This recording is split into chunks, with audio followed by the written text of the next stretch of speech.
Hello dear friend, नमस्कार। कैसे हैं आप सब? उम्मीद करता हूँ आप सभी अच्छे होंगे। स्वागत है आप सभी का आपके अपने YouTube channel Sharma reasoning classes के ऊपर।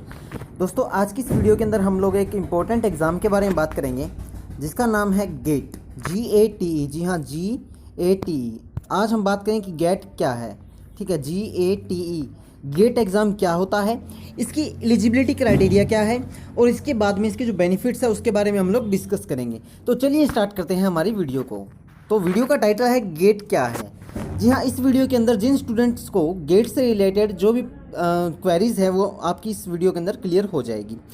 दोस्त, जो इंजीनियरिंग स्टूडेंट्स हैं वो या तो यूपीएससी का एग्ज़ाम देते हैं आफ्टर बीटेक, मैक्सिमम जो इंजीनियरिंग स्टूडेंट है वो, ठीक है, जिसके अंदर वो आईएएस, आईपीएस या आईईएस सर्विसेज को ज्वाइन करते हैं, या फिर बेस्ट अपॉर्चुनिटीज़ जो हैं वो या तो यूपीएससी के लिए एग्ज़ाम देते हैं या फिर गेट का एग्ज़ाम देते हैं, जिसे बोलते हैं GATE। हम उसी गेट एग्ज़ाम के बारे में हम डिस्कस करेंगे। तो चलिए स्टार्ट करते हैं। सबसे पहले गेट का मतलब क्या होता है, आपको पहले फुल फॉर्म पता होनी चाहिए, है ना। तो गेट का मतलब होता है graduate aptitude test in engineering. जी हाँ, जैसा कि नाम से पता लग रहा है ये सिर्फ इंजीनियरिंग करियर है और इसके अंदर सिर्फ इंजीनियरिंग करियर अपॉर्चुनिटीज़ होती है। तो गेट की फुल फॉर्म है graduate aptitude test in engineering, ये इसकी फुल फॉर्म है। अब हम लोग बात करें कि ये क्या है और किसके द्वारा ये ऑर्गेनाइज किया जाता है। तो ये IISc और IITs के द्वारा ऑर्गेनाइज किया जाता है। कौन? GATE exam. ठीक है, अब बात आती है IIScs और IITs क्या है। तो दोस्तों, IISc है इंडियन इंस्टीट्यूट ऑफ साइंस और IITs आपको पता ही है इंडियन इंस्टीट्यूट ऑफ टेक्नोलॉजी। यहाँ पे 7 IITs के नेम हैं जो कि गेट एग्ज़ाम को कंडक्ट करवाती हैं या फिर जो गेट एग्ज़ाम से रिलेटेड एडमिशन्स को लेती हैं। ठीक है, पहला है IIT दिल्ली, फिर IIT Bombay, IIT Guwahati, IIT Roorkee, IIT Kanpur, IIT Madras और IIT खड़गपुर। जी हाँ, ये 7 IITs जो हैं, ये 7 IITs आपको गेट के थ्रू एडमिशन्स देती हैं और ये सातों IITs गेट का एग्ज़ाम कंडक्ट करवाती हैं। इसके अलावा IISc भी गेट का एग्ज़ाम कंडक्ट करवाती है। ठीक है, IISc का मतलब क्या होता है? Indian institute of science. Indian institute of science और इंडियन इंस्टीट्यूट ऑफ टेक्नोलॉजी दोनों ही गेट का एग्ज़ाम कंडक्ट करवाती हैं। ठीक है, अब बात आती है कि गेट के अंदर कौन कौन सी ब्रांच ऑफ इंजीनियरिंग होती है। तो उसके अंदर टोटल 25 ब्रांचेज हैं, उसके बारे में मैं आपको बताऊंगा, उनका पेपर और उनके पेपर के कोड के बारे में। तो दोस्तों, ये जो है इस तरफ दिखाई दे रहा है आपको, ये है पेपर और ये है इसका कोड। ठीक है, सबसे पहला है एरोस्पेस इंजीनियरिंग जिसका कोड होता है AE। ठीक है, यहाँ पे आप देख सकते हैं इसका कोड दिखाया गया AE। एग्रीकल्चर इंजीनियरिंग जिसका कोड होता है AG। आर्किटेक्चर एंड प्लानिंग जिसका कोड होता है AR। बायोमेडिकल जिसका कोड होता है BM। बायोटेक्नोलॉजी जिसका कोड होता है BT। सिविल इंजीनियरिंग जिसका कोड होता है CE। केमिकल इंजीनियरिंग जिसका कोड होता है CH। Computer science and information technology जिसका कोड होता है CS। ठीक है, ये क्या है? ये उन एग्जाम्स के नंबर और मतलब कि कोड और उनका नाम है। ठीक है, यानी कि ये ब्रांचेस गेट के अंदर क्वालिफाइंग है एग्जाम देने के लिए, गेट के अंदर एलिजिबल है एग्जाम देने के लिए। ठीक है, उसके अलावा कौन कौन से हैं, हमने कंप्यूटर साइंस तक बात कर ली। उसके बाद है केमिस्ट्री जिसका कोड होता है CY। Electronics and communication engineering जिसका कोड होता है EC। इलेक्ट्रिकल इंजीनियरिंग जिसका कोड होता है EE। इकोलॉजी एंड इवोल्यूशन जिसका कोड होता है EY। जियोलॉजी एंड जियोफिजिक्स जिसका कोड होता है GG। इंस्ट्रूमेंटेशन इंजीनियरिंग जिसका कोड होता है IN। मैथमेटिक्स जिसका कोड होता है MA और मैकेनिकल इंजीनियरिंग जिसका कोड होता है ME। उसके अलावा होता है माइनिंग इंजीनियरिंग जिसका कोड होता है MN। मेटलर्जिकल इंजीनियरिंग जिसका कोड होता है MT। ये क्या है? ये वो है जिस ब्रांचेस के अंदर आप आगे PhD या फिर MTech कर सकते हैं थ्रू IITs या फिर IIScs। ठीक है, या फिर आप इसके अंदर रिसर्च भी कर सकते हैं और इन्हीं ब्रांचेस से गेट जो है वो एग्ज़ाम कंडक्ट करवाया जाता है।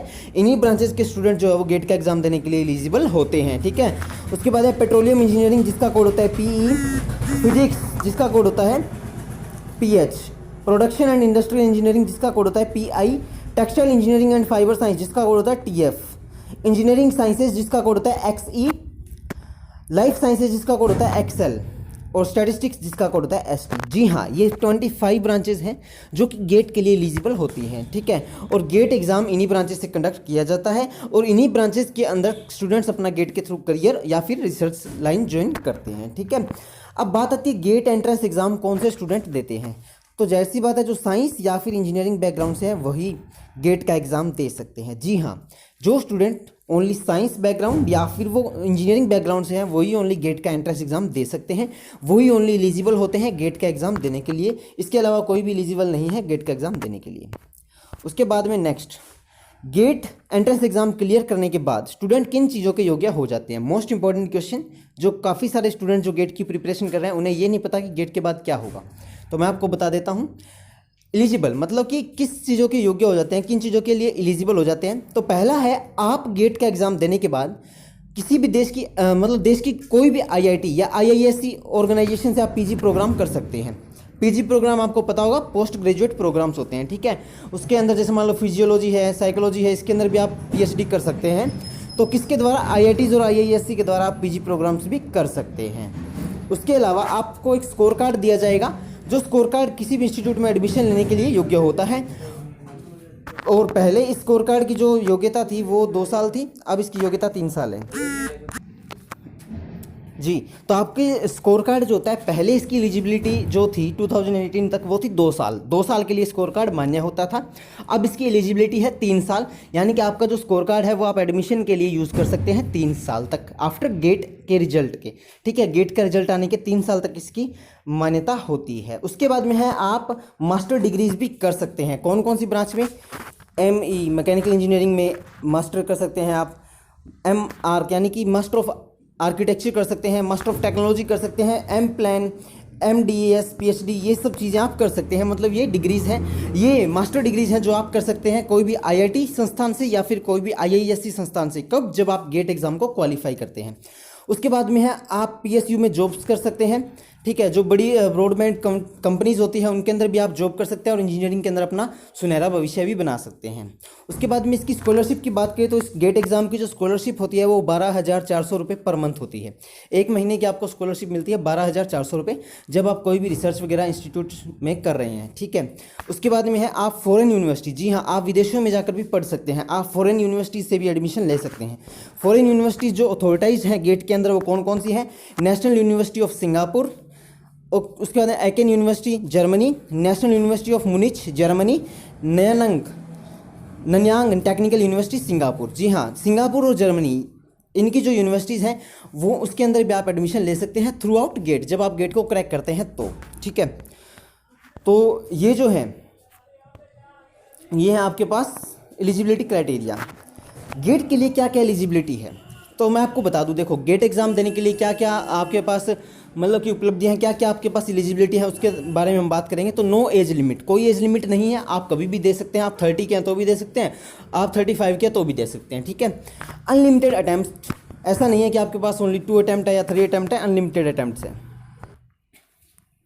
तो आपके पास इसके अंदर कोई भी अटैम्प्ट की लिमिटेशंस नहीं है कि 2 अटैम्प्ट या 3 अटैम्प्ट ही आप एलिजिबल हैं या फिर आप 4 अटैम्प्ट ही दे सकते हैं। इसके अंदर आप कितने भी अटैम्प्ट दे सकते हैं, ठीक है। ये इसकी सबसे खास बात है। और उसके बाद है, बैचलर डिग्री इंजीनियरिंग टेक्नोलॉजी या आर्किटेक्चर से आप अगर किए हुए हैं तो भी आप इसके अंदर दे सकते हैं। इसके अलावा आप कोई भी दूसरी डिग्री से हैं तो आप इस एग्ज़ाम को नहीं दे सकते हैं, ठीक है। और इसको कौन देते हैं, इसको वही दे सकते हैं जो फाइनल ईयर्स के बच्चे हैं, जैसे कि BE, BTech, B Pharma final year, और या फिर मास्टर डिग्री किसी भी स्ट्रीम के अंदर कर रहे हैं। यानी कि मान लो कोई भी स्ट्रीम है उसके अंदर आप मास्टर डिग्री कर रहे हैं या फिर करना चाहते हैं, वही इस एग्ज़ाम को देते हैं, ठीक है। तो ये था brief analysis about GATE exam. I hope आपको वीडियो अच्छी लगी होगी। अच्छी लगी हो तो लाइक करना, शेयर करना और सब्सक्राइब कर देना, और अपने फ्रेंड्स के साथ भी शेयर करना। और ऐसी वैल्यूएबल और फ्रूटफुल वीडियोज़ को देखने के लिए हमारे चैनल को सब्सक्राइब करके बेल आइकन को जरूर दबा देना। तो थैंक यू दोस्तों, मिलते हैं नेक्स्ट वीडियो में, तब तक के लिए जय हिंद, जय भारत।